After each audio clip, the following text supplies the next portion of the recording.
بسم الله الرحمن الرحيم.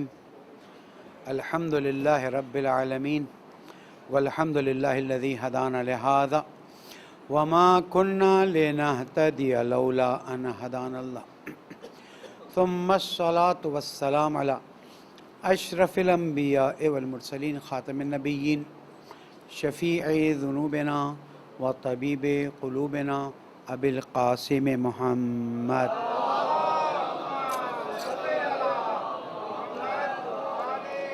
وعلى أهل بيته الطيبين الطاهرين المعصومين المظلومين الذين أذهب الله عنهم الرجس وطهرهم تطهيرا.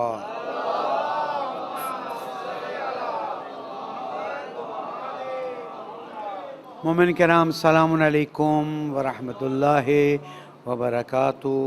اوصیکم و نفسی بتقوی اللہ و نظم امرکم. پہلے اپنے آپ کو پھر آپ سب کو درخواست کرتا ہوں، نصیحت کرتا ہوں، گزارش کرتا ہوں کہ اللہ کا احترام کیجیے، اللہ کی عبادت کیجیے، اللہ کی نعمتوں سے بہتر استفادہ کیجیے. پالنے والے تیری نعمتوں پر شکر کی توفیق عطا فرما، گناہوں کو معاف فرما، ہمارے ملک کے مسائل کو حل فرما دے. درود پڑھ دے محمد و آل محمد.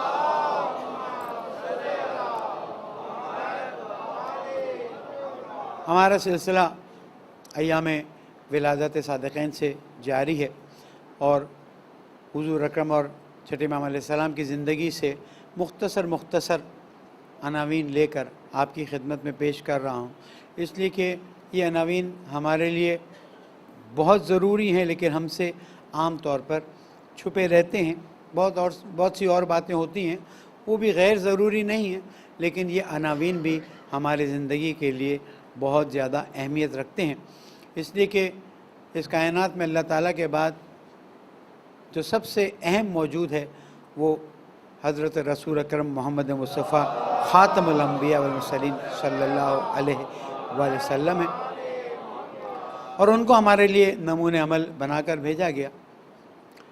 پچھلے ہفتے آپ کی سادگی کی طرف توجہ دلائی تھی اور یہ نقطہ عرض کیا تھا کہ انسان کی شخصیت جتنی اندر سے مضبوط ہوتی جاتی ہے اسے باہر کے ظواہر پر زیادہ توجہ دینے کی ضرورت نہیں ہوتی ہے، اور جتنی شخصیت اندر سے کمزور ہوتی ہے اس کی بہت سی وجوہات ہیں. اگر میں اس پہ چلا گیا تو پھر میرے خطبے کا عنوان رہ جائے گا.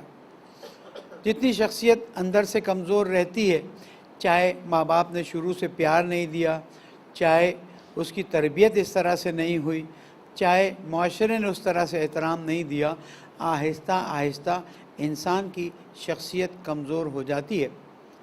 اور اگر بچیوں کی شخصیت کمزور ہو تو آگے چل کے اخلاقی مسائل میں اس کے اثرات نظر آتے ہیں، اور اگر بیٹوں کی شخصیت کمزور ہو تو آگے چل کے زندگی کے عملی پہلوات میں یہ جو ہم طلاقیں دیکھتے ہیں، یہ جو ہم چوریاں ڈاکے دیکھتے ہیں، یہ ایک دن کی پیداوار نہیں ہے.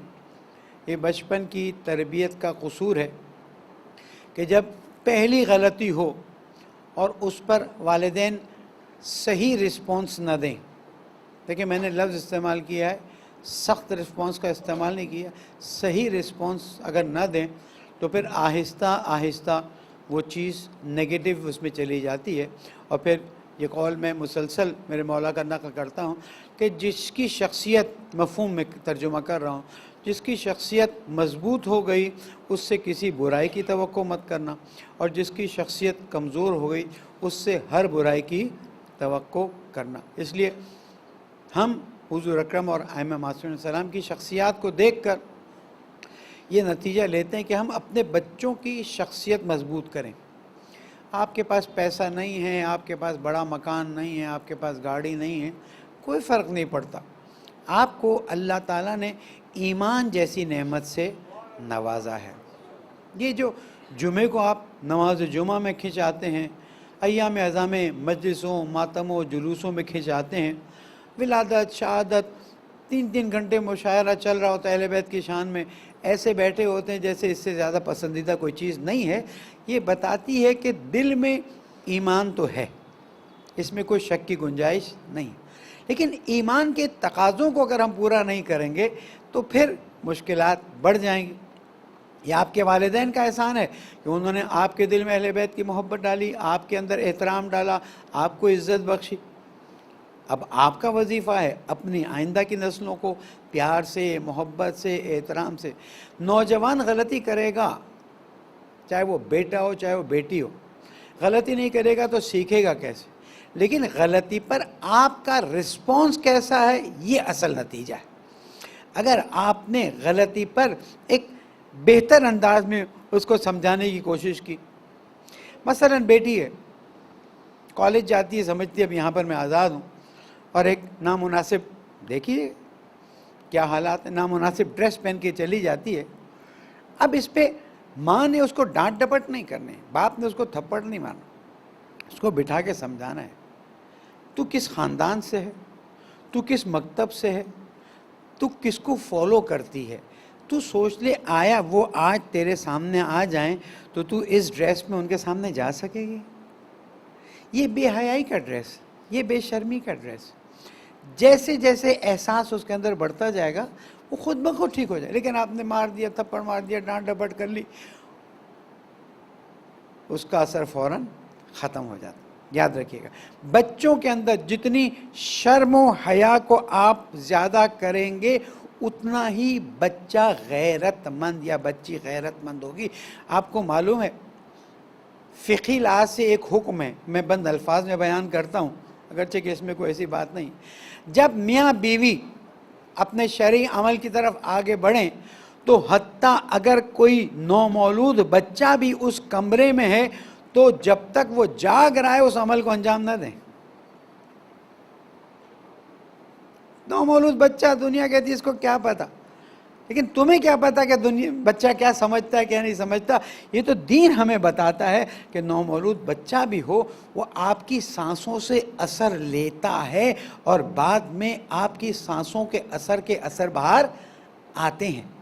یہ شریعت نے ہمیں بتایا۔ اب مشکل یہ نہ مجلسوں میں کہہ سکتے ہیں، نہ خطبوں میں کھل کے کہہ سکتے ہیں، مثلا کہہ چکا ہوں، پھر جب اس نیک عمل کی طرف آگے جائیں، وہ عبادت کا عمل ہے، دنیا نے اس کو پتہ نہیں حیوانی عمل قرار دیا ہے۔ آپ وضو کر کے جائیں گے، آپ قبلہ رخ یا پشت قبلہ نہیں ہوں گے اس وقت، اور وغیرہ وغیرہ وغیرہ مسائل۔ اس وقت کسی اور کا خیال نہ لائیں، اس وقت بات نہ کریں۔ یہ پوری شریعت کی لسٹ ہے۔ دولہا دلہن کو یہ پتہ کہ مہندی میں کیسے ناچنا ہے، مایوں میں کیسے ناچنا ہے، شادی میں کیسے بن ٹھن کے آنا ہے، کیسی بابا دین کی اصل تو تم شادی میں سکھاتے نہیں ہو، اس کے بعد تم توقع کرتے ہو کہ تمہارے ہاں یعنی حیا، با عفت، اہل بیت پسند اولاد پیدا ہوگی؟ نہیں۔ چھوٹی چھوٹی چیزیں ہیں۔ چھوٹی سی مثال آپ کو لے لیتے ہیں، یہ کلپ بن جائے گی انشاءاللہ، لوگوں تک آپ کی برکت سے پہنچ جائے گی، کہ آپ کھانے میں نمک نہ ڈالیں تو کیا فرق پڑتا ہے؟ میں تو نہیں کھا سکتا، آپ اگر کوئی کھا سکتا ہے تو کھا لے۔ کہ کھانے میں نمک کی حیثیت کتنی پورے کھانے میں، لیکن وہ نمک نہ ہو تو کام نہیں چلتا۔ اسی طرح سے عفت، شرم حضوری اور حیا کی تربیت انسان کو ایک اچھا انسان بناتی۔ درود پڑھ دے محمد والے۔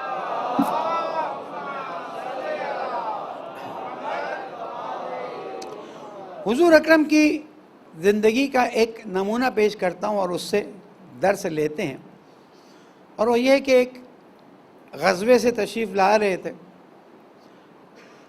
اور جو لوگ نہیں جا سکتے تھے، بوڑھے ہیں، خواتین ہیں، تو وہ استقبال کرنے آتے ہیں۔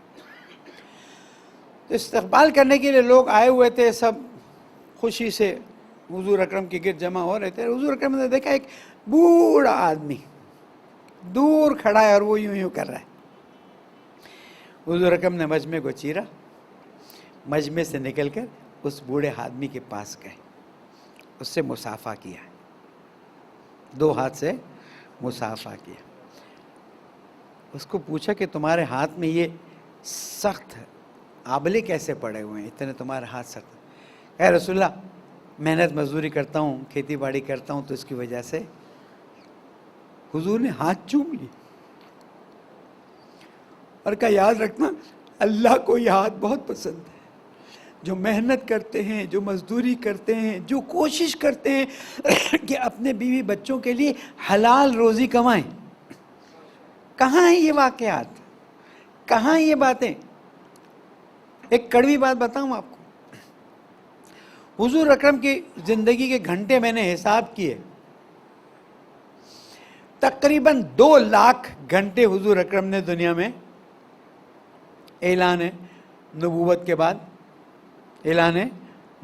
بعد 2 لاکھ گھنٹے گزارے۔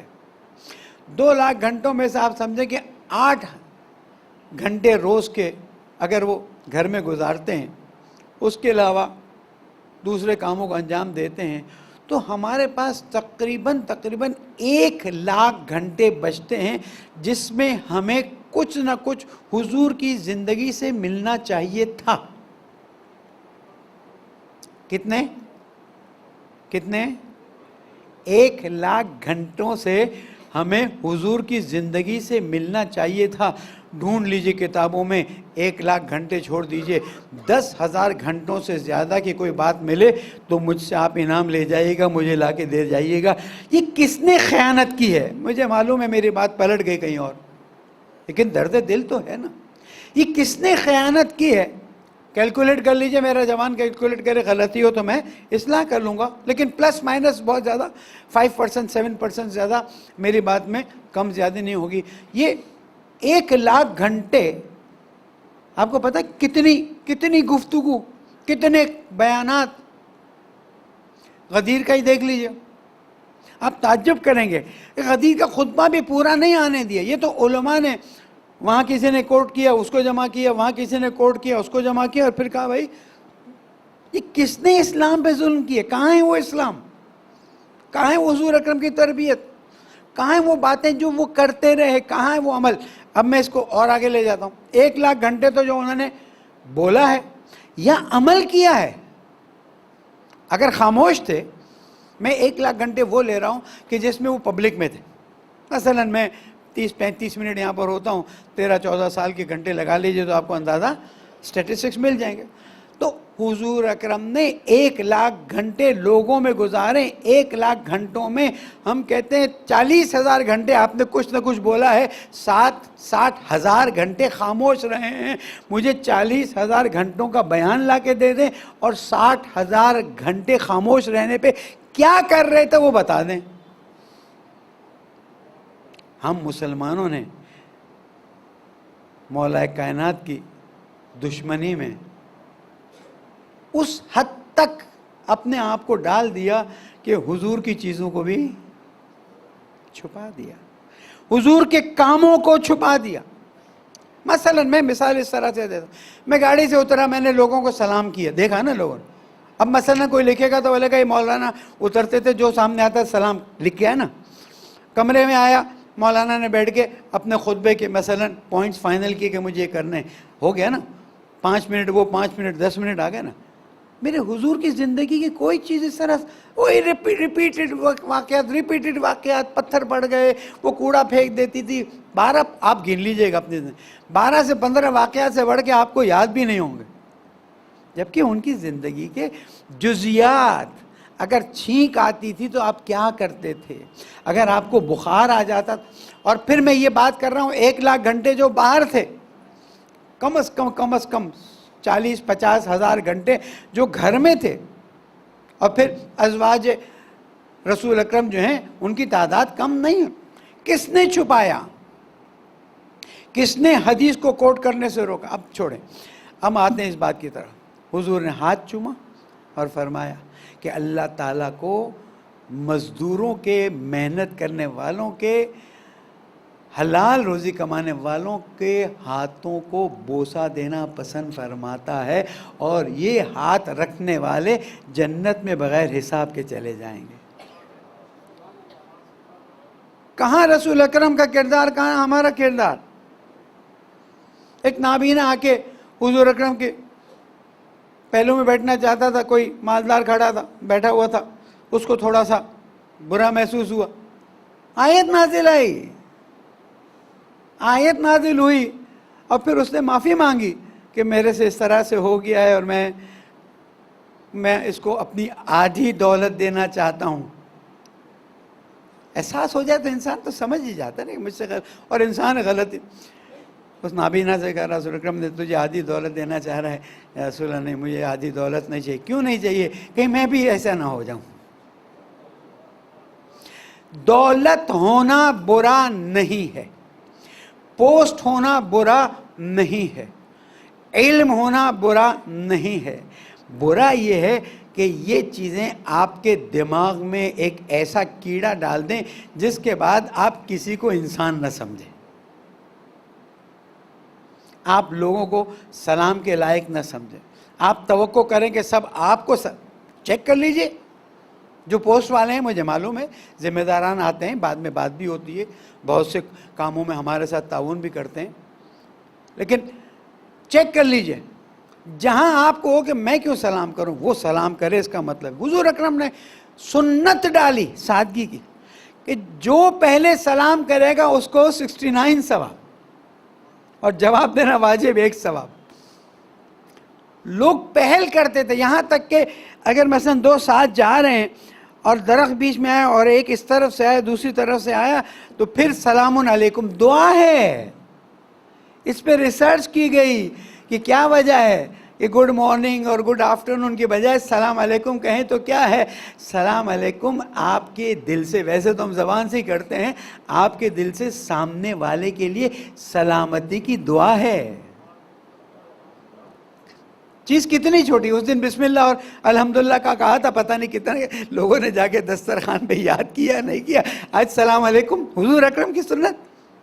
اور نہیں دیکھتے تھے چھوٹا ہے بڑا ہے پیسے والا ہے، اور جو سواری پہ ہے وہ نیچے کھڑے والے کو سلام کرے گا، جو کھڑا ہوا ہے وہ بیٹھنے والے کو سلام کرے گا، جو بیٹھے ہوئے ہیں اور کہیں کمرے میں کوئی داخل ہوتا ہے تو داخل ہونے والا سلام. اصول یہ کیا ہیں؟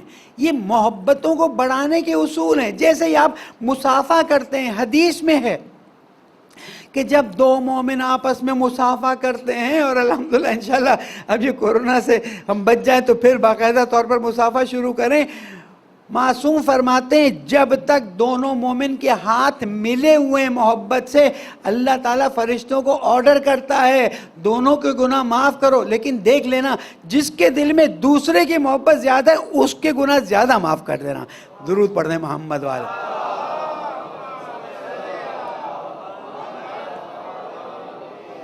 اس لیے اللہ تعالیٰ نے آپ کو دیا ہے، آپ اپنے سٹینڈرڈ سے رہیے. شریعت اس کو منع نہیں کرتی، لیکن اسراف نہیں کیجئے. اور جب اللہ نے آپ کو دیا ہے تو اس شکر میں اپنے آپ کو جھکائیے. عام مثال ہے نا کہ جب درخت پر پھل لگتے ہیں تو ٹہنی جو ہے وہ جھک جاتی ہے. اللہ نے آپ کے درخت میں پھل لگایا ہے، آپ بھی جھک جائیے. آپ چھوٹے نہیں ہو جائیں گے، اور جتنا جھکیں گے اللہ کو پسند آئے گا. اور یہ کہہ کے جھکیں کہ اللہ تیرے لیے جھک رہا ہوں، نا میرا تو دل نہیں چاہ رہا تھا. اللہ پہ احسان جتائیے نا. لفظ اچھا نہیں ہے، ہم کہاں احسان جتا سکتے اللہ تعالیٰ پر، لیکن اللہ تعالیٰ سے بات تو کریں نا. پالنے والے یہ جو میں نے سلام کیا تیری خوشنودی کی خاطر کیا، اللہ تعالیٰ آپ کو ڈبل ثواب دے دے گا. پالنے والے یہ جو میں نے کسی کی چھپ کے مدد کی اس پہ الگ سے بات کر لیں گے انشاءاللہ اگر زندگی رہنا. پالنے والے تیری خوشی کے لیے کیا ہمارے لیے. پالنے والے تجھے محمد والے محمد کا واسطہ ہمیں بھی اچھا انسان بننے کی توفیق عطا فرما. سیرت رسول اور ائمہ معصومین پر عمل کی توفیق عطا فرما. گناہوں کو معاف فرما، پریشانیوں کو دور فرما، بیماروں کو شفا کامل عطا فرما، بے گناہ اسیروں کو رہا فرما، جہاں جہاں مومنین ان کی جان مال آبرو کی حفاظت فرما. پالنے والے ہم سب کی عاقبت بخیر فرما. پاکستان کے مسائل کو حل فرما، دشمنان اسلام کو نابود فرما، اہل بیت کے نقش قدم پر بہتر انداز میں چلنے کی توفیق عطا فرما. زمانے کے امام کو ہم سے راضی فرما، ان کے ظہور میں تعجیل فرما. بسم اللہ الرحمن الرحیم. والعصر ان الانسان لفی خسر الا الذین آمنوا وعملوا الصالحات وتواصوا بالحق وتواصوا بالصبر. صدق اللہ العلی العظیم.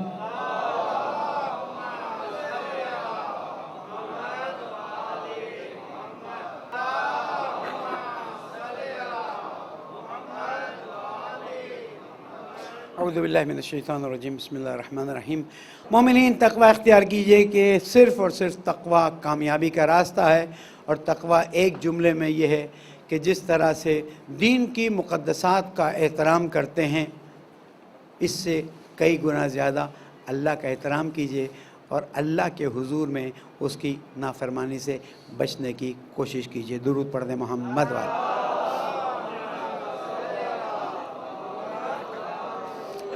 بہرحال اچھی خبر ہے تو ہوتا ہے کہ آپ لوگ اس کے ساتھ بھی شیئر کر لوں۔ مجھے پھر سے اسٹیٹ بینک کے اسلامک بینکنگ کی کمیٹی میں شیئر ایڈوائزر کے طور پر قبول کیا گیا ہے، اور ساتھ ساتھ میں پاکستان حلال اتھارٹی میں بورڈ آف گورنرز میں تھا، مجھے پھر سے اپوائنٹ کیا گیا۔ اللہ تعالیٰ کا شکر ادا کرتا ہوں، آپ لوگوں کی دعاؤں کا شکریہ۔ درود پڑھ دیں محمد والے۔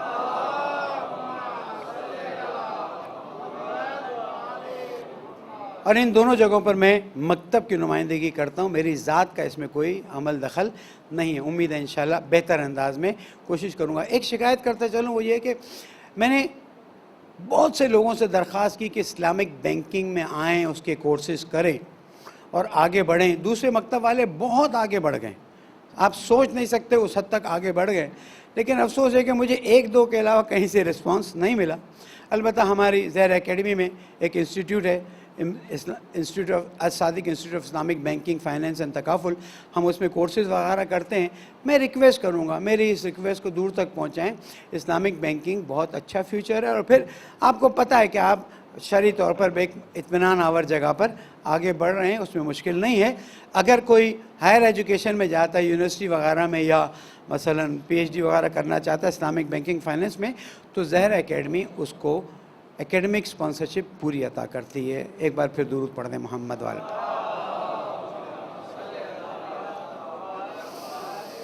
گفتگو کا عنوان یہ ہے کہ حکومت اور ریاست نے یہ بات ثابت کر دی ہے کہ اگر کوئی کھلے عام ٹیررزم کرے، کھلے عام پولیس والوں کی اور عوام کی جان سے کھیلے، اگر کھلے عام حکومت پاکستان کی پراپرٹیز کو آگ لگائے، اگر کھلے عام دہشت گردی کرے، اگر کھلے عام آرمی پبلک اسکول میں دھماکے اور فائرنگ کرے، اگر کھلے عام پاکستان کی پیاری فوج کے جوانوں کو شہید کرے، اگر کھلے عام، بولتا جاؤں خطبہ ختم ہو جائے گا، بچے گا نہیں، تو ایسے لوگوں کے ساتھ بیٹھ کے مذاکرات کرنے اور ایسے لوگوں کے ساتھ بیٹھ کر ان کے سامنے جھک کر،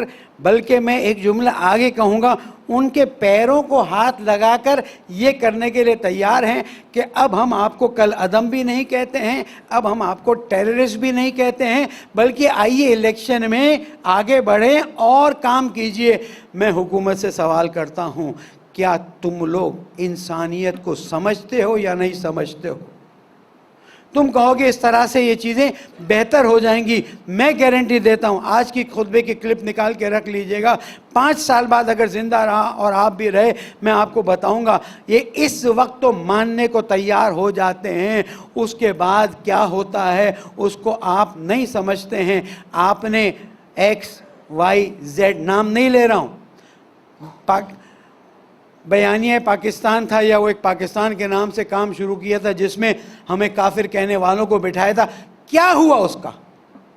آج پھر وہ اسی پلیٹ فارم پہ رہے، اور میں نے ان تمام شیعہ علماء سے رابطہ کیا کہ آپ کو انہوں نے بلایا تھا بیانیہ پاکستان میں آئیں اور بیٹھیں، اور اب یہ معافی مانگتے ہیں، توبہ کرتے ہیں۔ نہ وہ علماء مجھے جواب دے رہے ہیں، نہ وہ ایجنسیز مجھے جواب دے رہی ہیں، اور میں دیکھ رہا ہوں اسلام آباد میں، کراچی میں، دوسری جگہوں پر وہ دھڑلے سے نکلتے ہیں اور شیعہ کافر کہتے ہیں، اور جب ہم شکایت کرتے ہیں تو کہ مولانا آہستہ آہستہ حل ہو جائے گا۔ مجھے پتہ ہے بعض ایجنسی میں، حکومت میں، ریاست میں ایسے لوگ بیٹھے ہوئے ہیں جو ان کے اپنے ہیں یا ان کے حمایتی ہیں۔ میں پھر سے سوال کرتا ہوں، اور میرا سوال یہ ہے کہ تحریک جعفر پاکستان، میں نے پچھلے بار بھی بیان کیا تھا، اب میں کھل کے بیان کرتا ہوں، آپ کے پاس ایک ثبوت نہیں ہے۔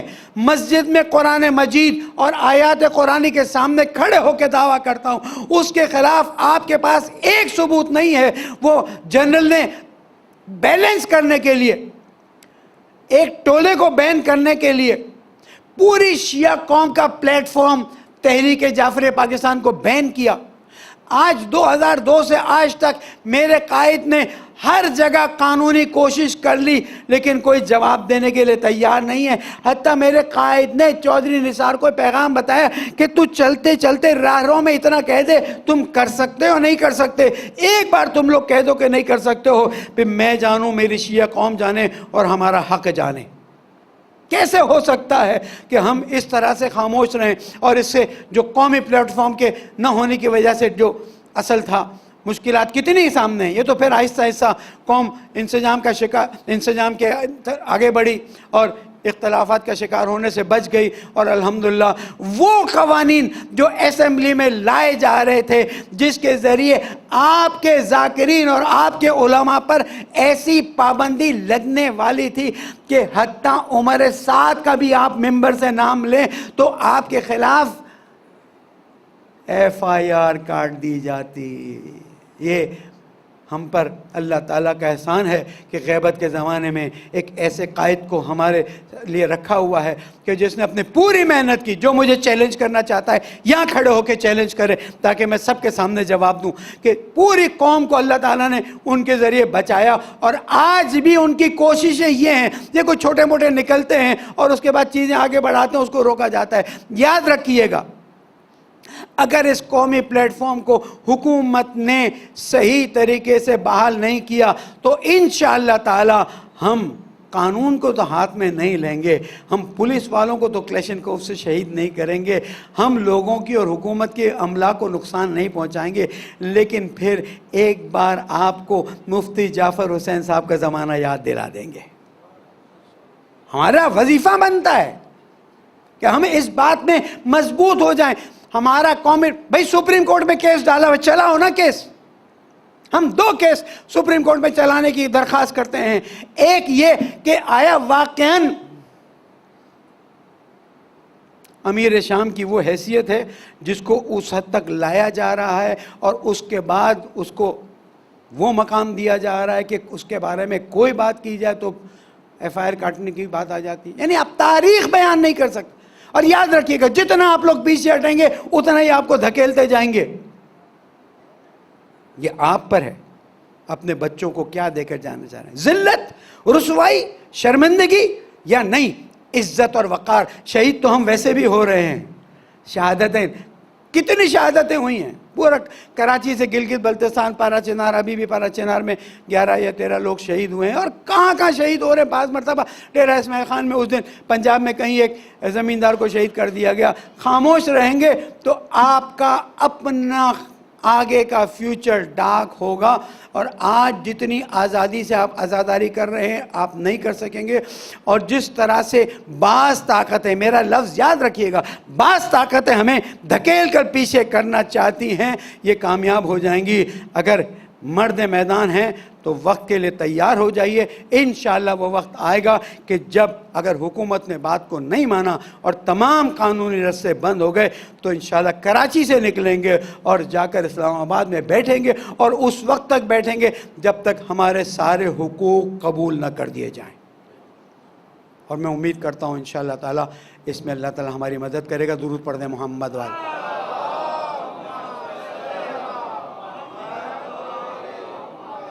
آخر میں پھر سے درخواست کرتا ہوں، ہاتھ جوڑتا ہوں، منتیں کرتا ہوں. کیوں ایسی شادیاں کرتے ہیں جو امام زمانہ کو رلاتی ہیں؟ عاشورہ میں تو تم ایسے عمل کرتے ہو جیسے حسین کے علاوہ کوئی تمہارے دنیا میں نہیں ہے، اہل بیت کے علاوہ کسی کو تم جانتے نہیں ہو. اب شادیوں کا ماحول آیا ہے تو ایسے لگتا ہے جیسے تمہیں امام زمانہ سے کوئی کام ہی نہیں ہے. شرم کی بات ہے، شرم کی بات کہ مومنین کی بیٹیوں اور بیٹوں کی شادیوں میں وہ حال ہے. میں ایک ہی جملہ کہوں گا، امام زمانہ تو چھوڑ دیجئے، کسی محترم عالم دین کو بھی آپ نہیں بلا سکتے. میں پھر سے درخواست کرتا ہوں، منت کرتا ہوں، ہاتھ جوڑتا ہوں کہ اپنے آپ کو یا شیعہ کہلانا بند کر دیں یا پھر ایسی شادیاں اور ایسے پروگرامز کرنا بند کر دیں کہ جس میں اس حد تک بےہودگی ہوتی جا رہی ہے جس کو اب میں یہاں سے بیان کرنے کی ہمت نہیں رکھتا ہوں. مومنوں، غیبت کا زمانہ ہے. ہمارے اچھے کام پر ہر ہفتے ہمارے نامہ اعمال ہمارے امام کی خدمت میں پیش کیے جاتے ہیں. اچھے کام ہوتے ہیں، امام دعا دیتے ہیں، میرے چاہنے والے تیرا شکریہ، تو نے غیبت کے زمانے میں ہماری عزت رکھ لی. اس لیے کہ جب ہم کوئی کام کرتے ہیں تو ہمارا نہیں ہوتا. شبیر میثمی آپ نہیں ہیں، یہ شیعہ ہے، یہ شیعہ اچھا کام کیا. اور اگر ہم برا کام کرتے ہیں، امام علیہ السلام آنسو سے روتے ہیں کہ میرے چاہنے والے غیبت کے زمانے میں تیری ہدایت کا کام اللہ تعالیٰ نے میرے ذریعے کرا دیا، اب تو ایسے کام کیوں کرتا ہے کہ جس کی وجہ سے میرا دل دکھے، جس کی وجہ سے اللہ کے نافرمانے. خدا کوئی نقصان نہیں ہوگا. اور اپنی شادیوں میں اور منگنیوں میں اور پتہ نہیں کن کی چیزوں میں اب نئی چیزیں آ رہی ہیں. کیسے ہوگا؟ کیسے روکیں ہم لوگوں کو؟ ہمارے خوجا کمیونٹی میں آج سے 20 یا 22 سال پہلے ایک ایسی شادی ہوئی جس میں فل میوزک، ڈانس، سب کچھ تھا. حقیر مجبور ہو گیا. میں نے میرے مولا امین السلام کی نہج البلاغہ سے اقتباس لکھ کر ایک خط لکھا ہر اس کو کہ جو شادی میں گیا تھا. میں نے پیمفلٹ نہیں بانٹا، میں نے خط لکھا اور اس میں لکھا کہ کیا واقعاً ہم خوجہ شیعہ اثنا عشری اب اتنے بے دین ہو گئے کہ ہماری شادیوں میں ترکی سے ڈانسر بلائی جائے گی اور انڈیا سے مولانا بلایا جائے گا، دونوں امپورٹ کر کے، اور پھر شادی آگے بڑھائی جائے گی. یہ رقص اور موسیقی اور یہ لڑکیوں کے جو کپڑے دعوت مجھے بھی تھی. میں نے کہا یاد رکھیے گا، اب اگر کوئی ایسی شادی کرے گا تو میں آپ کو اطمینان دلاتا ہوں مومنین بائیکاٹ کریں گے اور شادی سے باہر آ جائیں گے. اللہ کا شکر ہے تقریباً 15-17 سال تو ایسی چیزیں نہیں ہوئیں، اب بھی اس طرح سے نہیں ہو رہی. یہ اللہ نے مجھے توفیق دی تھی، میں اللہ تعالیٰ کا شکر ادا کرتا ہوں. آپ بھی ہمت کیجئے، آپ بھی ٹھیک ہے. اس کی وجہ سے ہمارے بہت سے لوگوں نے زہرا اکیڈمی کو مدد کرنا بند کر دی. میں نے کہا میرے باپ کی اکیڈمی تو نہیں ہے، میں خدمت کر رہا ہوں، جب تک آئے گا کریں گے، نہیں آئے گا بند کر کے رکھ دیں گے. ہم پر کوئی واجب تو نہیں ہے. ہمارے فائنینشیل ریسورسز میں آپ کو بتا دوں میرے ذاتی الگ ہیں، میرا بزنس الگ ہے اور میری اکیڈمی الگ ہے. اگر اللہ تعالیٰ توفیق دے گا آگے بڑھائیں گے. آج کیا ہوا اس کا نتیجہ؟ آج ہم ہر سال الحمدللہ 10 سے 11 لاکھ لوگوں کو سندھ، بلوچستان، KPK، گلگت بلتستان پینے کے قابل پانی پہنچا رہے ہیں. سادات جن کے گھروں میں واش روم نہیں ہیں، ہم ان کے گھروں میں واش روم پہنچا رہے ہیں. گاؤں میں، گوٹھوں میں، آپ کو نہیں پتہ. یہ اللہ تعالیٰ نے توفیق دی. ایک بہت خوبصورت اور امین ٹیم مجھے دی ہوئی ہے جو بہتر انداز میں آگے بڑھ رہے ہیں. آج ہم یونیورسٹی میں شرائط کے ساتھ اسکالرشپس دے سک رہے ہیں. آج ہم اجتماعی شادیاں، انفرادی شادیاں، طالب علموں کی مدد کر سک رہے ہیں.